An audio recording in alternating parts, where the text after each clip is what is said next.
ይህንን የሃላባዎች ምክር ብንሰማ ኖሮ ቀይ ሽብርና ነጭ ሽብር ብለን ባልተላለቅን ነበር።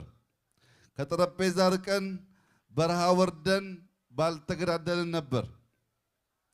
ከብላቴ ወንዝ እስከ ሻላ ሐይቅ ባለው ሜዳማ ስፍራ የሚኖረው የሃላባ ሕዝብ የኢትዮጵያ መገናኛ ድልድይ ተብሎ ይጠራል። ከአዋሽ ወንዝ በስተደቡብ የነበሩትን ሕዝቦች ከአዋሽ በስተሰሜን ከሚኖሩት ኢትዮጵያውያን ጋር ሲያገናኝ የኖረ ሕዝብ መሆኑን እኛ በሩቅ ያለን በደንብ እናውቃቸዋለን። በኢትዮጵያዊነት የማይደራደር አገዛዝንና ሀገርን የለየ ጠቢብ ሕዝብ ነው የሃላባ ሕዝብ። በ1607 አካባቢ የነበረው የሃላባ ገራድ አሊኮ ከማዕከላዊ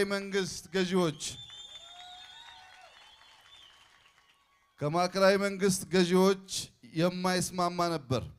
ነገር ግን አንቶኒዮ ፈርዲናንድ የተባለው ፖርቱጋላዊ በሃላባ በኩል አድርጎ ወደ ህንድ ውቅያኖስ ሊሄድ ሲመጣ አልተቀበለውም። ይህ የሀገር ሉዓላዊነት ጉዳይ ነውና ተመልሰህ በሸዋ አድርገህ ማሟላት ያለብህን አሟልተህ ሂድ ብሎ ሉዓላዊነትን የማይደራደርበት መሆኑን በተግባር ዛሬ ሳይሆን ከ400 ዓመት በፊት ያስመዘገረ ጠንካራ ታሪካዊ ሕዝብ ነው። አሊኮ በንግድ፣ በሃይማኖት ትምህርት ቤቶች፣ በኪነ ጥበብ ጠንካራ የሆነ ግዛት መስርቶ ነበር።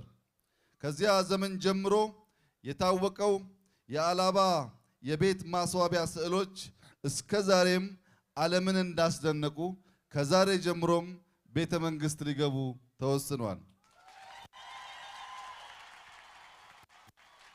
በ1830 አካባቢ ወደ ሃላባ በመጡት የባሌ ኑር ሁሴን ዝርያ የሆኑት ሼክ ካና በትምህርት አሰጣጡና ባፈራቸው ምሁራን የተመሰገነው ትምህርት ቤት በሃላባ አቋቁመው ነበር።